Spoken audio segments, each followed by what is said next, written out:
Building relationships. My name is Angelia Harbison, and I am here to talk about building relationships and how important they are in the adult education environment. Now, with every lesson or talk, I like to talk about what's important and bring personal experiences into the discussion. I think it brings validity, don't you think? So these two examples I give are experiences that were thrown at me as a student. Both experiences ironically happened simultaneously. Now, many moons ago, a fresh-faced sophomore in college signed up for a full load of classes. I was a full-time employee and a full-time student, so having instructors who not only embraced a student metaphorically, but also provided an atmosphere that got to the point and quickly was important to me. Entering the first class on the first day was very different than any other class. It was a full class with no empty seats. The instructor was already present, ready to go, smiling and saying welcome as each student entered and sat down. His name was scribbled across the board along with the course name and number, and in true sociology form, the instructor felt inviting and relaxed. One distinct difference in this course was that there was no syllabus. The instructor emphasized that we had lecture, but he didn't want us looking too far ahead, that he wanted true, authentic thoughts, ideas, and feelings each time we had a lecture. And his idea of lecture was open discussion. He assured us that there would be one quiz every 2 weeks and one test a month, with the final being done at the end of class. His grading primarily emphasized class attendance and participation. He was very clear that no idea was dumb, stupid, or should be discarded. The class was very diverse, with classmates coming from many different backgrounds.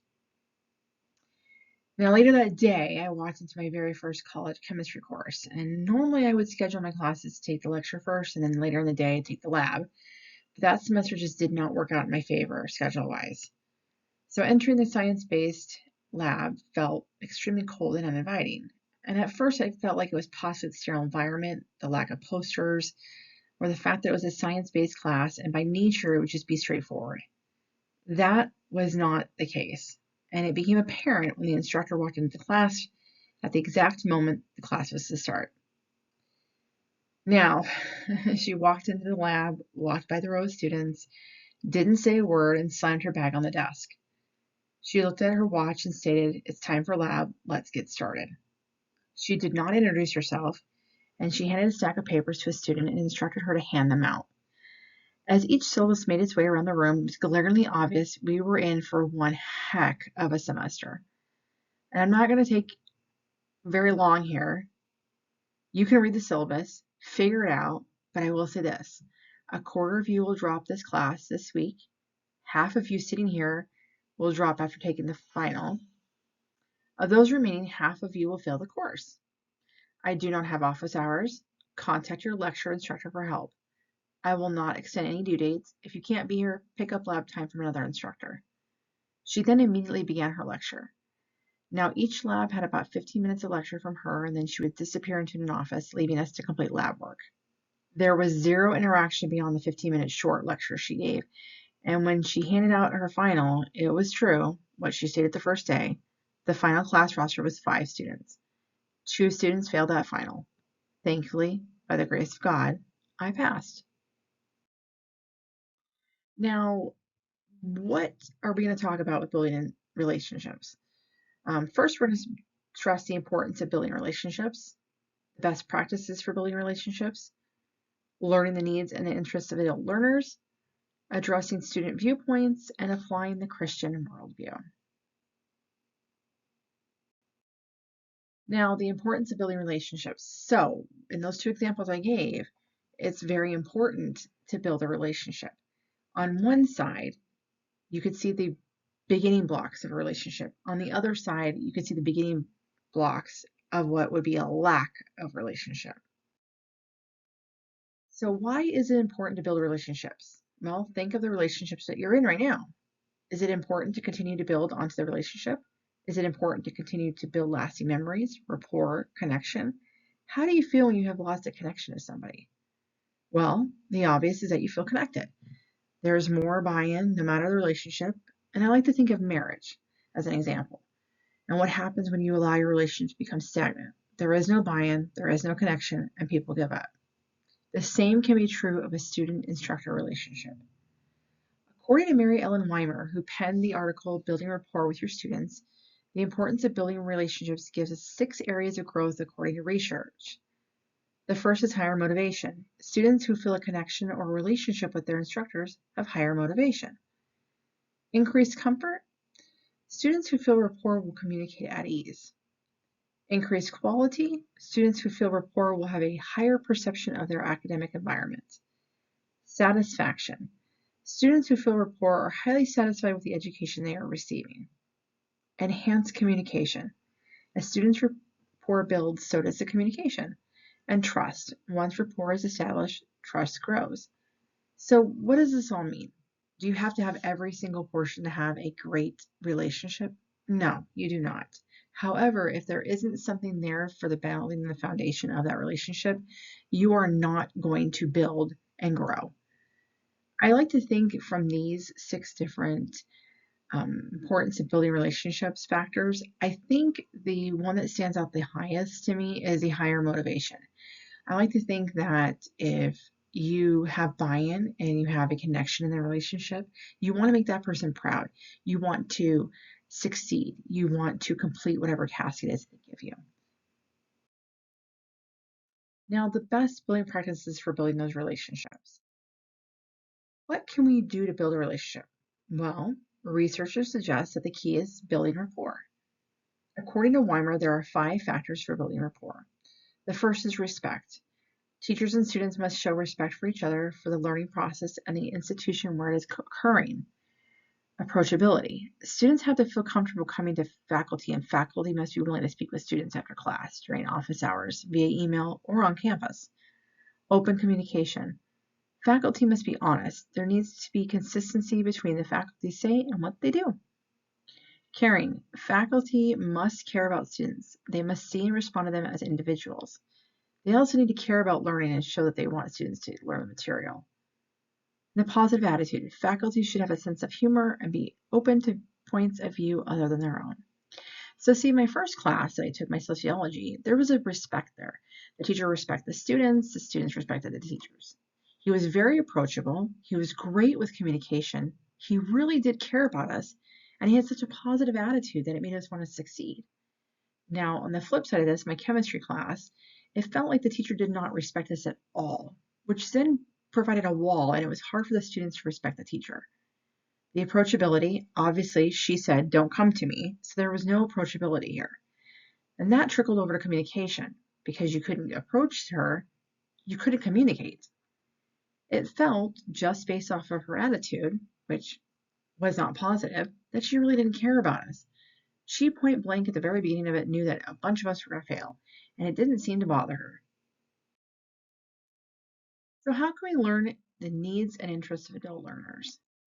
Well, educators have a responsibility to learn the needs and interests of adult learners. There can be several hurdles that can thwart an educator from learning the needs and interests of learners. The biggest challenge can be that of diversity. With students coming from different backgrounds, it is important for the educators to take time to learn the diversity within their classroom. Many times that can be having an open door policy to understand the needs and the interests of the student. How can educators even accomplish this? Well, meaningful eye contact.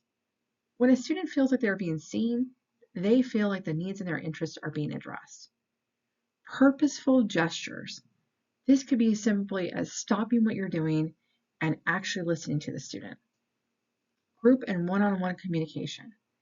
Allowing the group to have communication and allowing the students to come to the instructors one-on-one shows that the instructor is willing to give time and energy to not just the student, but the class as a whole. Purposeful assignments. Adult learners lack the time to be able to do complex assignments that truly do not even matter to their degree. So having a purposeful assignment shows the students that you are not wasting their time. Be inclusive. Cover the bases. A lot of these students come from different backgrounds, and they need to know that they matter and that the teacher sees them all for who they are. Providing mentorship. Now, here is a very, very interesting portion of this. Not everyone's going to take mentorship. They're not going to want to listen to anybody. They're going to forge their own way. But there are students who truly want someone to come beside them and put their arm around them and show them that they understand and show them that they can do it too. Just a handful of interactions with a mentor can have an outsized influence. It can make or break a student and their education. So how do we address the student viewpoints? Addressing the students' viewpoints. Now, how are we going to do this? Knowing who participates in adult education activities and why adults are participating or not is necessary. How do we do this? Well, we have the open communication. We have those group discussions, group projects, and individual projects. Open communication can be one-on-one between the instructor and the student, or even encouraging student one-on-one interactions. Now, the group discussions, these open the door to a lot of different viewpoints being discussed, shared, and ultimately opening and broadening the minds of the students. Group projects, that is where a lot of students get to work together for the common good of their project. A lot of different viewpoints are expressed, and they have to work together to come up with the answer as far as to what viewpoint they want to express. The individual projects, those are my favorite because this is where you are going to learn the viewpoint of your student at any given moment. They're going to pour their heart and soul into this assignment, and this is where their ideas really get to shine. Applying the Christian worldview. So how do we apply the Christian worldview? Well, this can actually be difficult because it depends on the environment that you're at. Now, if you are at a non-denominational, no religious background type of college, let's just say a junior college, it's very difficult to apply the Christian worldview because generally religion is not brought into the classroom. And the aspect of the instructor teaching the students how to view the world, unless you're in a class like religion class, it's very, very rare that you're going to have any type of instructor actually bring up religion in a classroom. Now, if you are at in college institutions such as Grand Canyon University, the Christian worldview is discussed heavily. So let's just say for the sake of arguments, in this particular example, the two classes I took, they were at a junior college. There was no religious anything that was involved in anything that was being discussed. So how was an instructor supposed to go ahead and give a Christian worldview? Well, with diverse students, this can be quite difficult, and not every single student in the classroom will have a Christian background or faith. For me, the God that I know says to show through your actions. So there is neither Jew nor Greek, there is neither slave nor free, there is no male and female, for you are all one in Christ Jesus. That was Galatians 3:28. And what does that mean? That means that no matter what viewpoint the student has, Christ Jesus sees that they are all his children.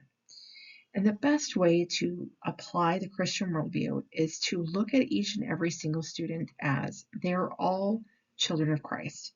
They are all his children. They are all worthy, and not one of them should be singled out for whatever it is that they believe in. A lot of times we can bring more Christians to the Christian faith by our actions, not necessarily beating them over the brow with a Bible.